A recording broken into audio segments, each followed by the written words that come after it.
আর নতুন করে জুলাই পদযাত্রা 2026 আয়োজন করতে যাচ্ছি। আমাদের প্রতিপাদ্য হচ্ছে গণভোট বাস্তবায়ন, কর্মসংস্থান ও সীমান্ত সুরক্ষার দাবিতে জুলাই পদযাত্রা 2026। ইতিমধ্যে আপনারা জানেন যে প্রথম ধাপে স্থানীয় নির্বাচনের প্রস্তুতির একটি অংশ হিসেবে আমরা বাংলাদেশের 100টি যে উপজেলা এবং পৌরসভায় আমাদের প্রার্থী ঘোষণা করেছি। সেই 100টি উপজেলা এবং পৌরসভাতেই আমরা আমাদের এই জুলাই পদযাত্রা করছি, যা 64 জেলাকেই টাচ করবে। এবং এই পদযাত্রার মধ্য দিয়ে একই সাথে যেমন আমরা আমাদের এই জুলাইয়ের বার্তাগুলো নিয়ে মানুষের দ্বারে আরও প্রত্যন্তভাবে জেলা থেকে উপজেলায় ছড়িয়ে যেতে পারবো, একই সাথে আরও প্রত্যন্ত অঞ্চল থেকে মানুষের কথাগুলো আমরা শুনে সেগুলোর প্রতিধ্বনি তৈরি করতে পারবো আমাদের জাতীয় নাগরিক পার্টি এনসিপির মধ্য দিয়ে।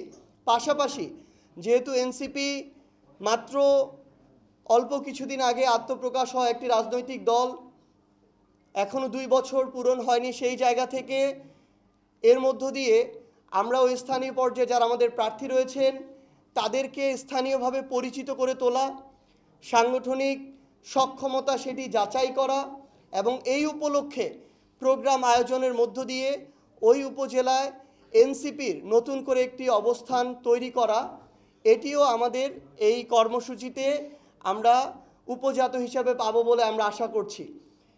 তো সেই জায়গা থেকে আপনাদেরকে আমরা এনসিপির পক্ষ থেকে আহ্বান জানাই যে গতবার আমাদের ইলেকট্রনিক এবং প্রিন্ট মিডিয়ার সম্মানিত সাংবাদিক ভাই বোনেরা আপনারা পুরো দেশ জুড়ে আমাদের সাথে ছিলেন, অনেক কষ্ট করেছেন। আমরা আমাদের এই মূল প্রতিপাদ্য যেটি রয়েছে এটির পাশাপাশি আরও অন্যান্য বিষয় যেমন নিত্য প্রয়োজনীয় দ্রব্যমূল্যের ঊর্ধ্বগতি, গ্রামাঞ্চলে মানুষ প্রচণ্ড বিদ্যুৎ সংকটে ভুগছে, আমরা মাঠ পর্যায়ে যখন দেখি সার থেকে শুরু করে কৃষকের প্রয়োজনীয় যে জিনিসপত্রগুলো, কীটনাশক প্রত্যেকটির দাম সিন্ডিকেটের কারণে অনেক হারে বৃদ্ধি পাচ্ছে। আমরা দেখতে পাচ্ছি সরকারের পক্ষ থেকে রাষ্ট্রীয়ভাবে যে সুযোগ সুবিধাগুলো দেয়া হচ্ছে সেটা শুধুমাত্র একটি দল, ক্ষমতাসীন দল বিএনপির নেতাকর্মীদেরকে দেয়া হচ্ছে। বিএনপি 50% ভোট পেয়ে এবার নির্বাচিত হয়েছে, তাহলে বাকি যে 50% মানুষ যাদের মধ্যে অনেকে আছে অত্যন্ত নিডি, যারা অত্যন্ত একটা কঠিন সময় পার করছে, সেই মানুষগুলো এই সুযোগ সুবিধাগুলো পাচ্ছে না। তাহলে এই বিষয়গুলো আমরা শুনতে এবং তুলে ধরতে মাঠ পর্যায়ে যাচ্ছি। আপনারা এই জায়গায় আমাদের সাথে পূর্বের মতো থাকবেন, এটা আমাদের প্রত্যাশা।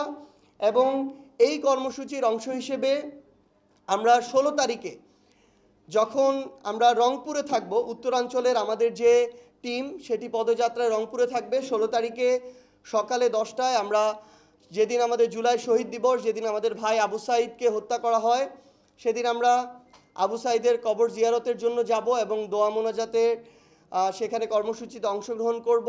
পাশাপাশি 15 জুলাই আমরা কুড়িগ্রামে একটি কৃষক সমাবেশ করতে যাচ্ছি একই সাথে আমাদের পদযাত্রার অংশ হিসেবে।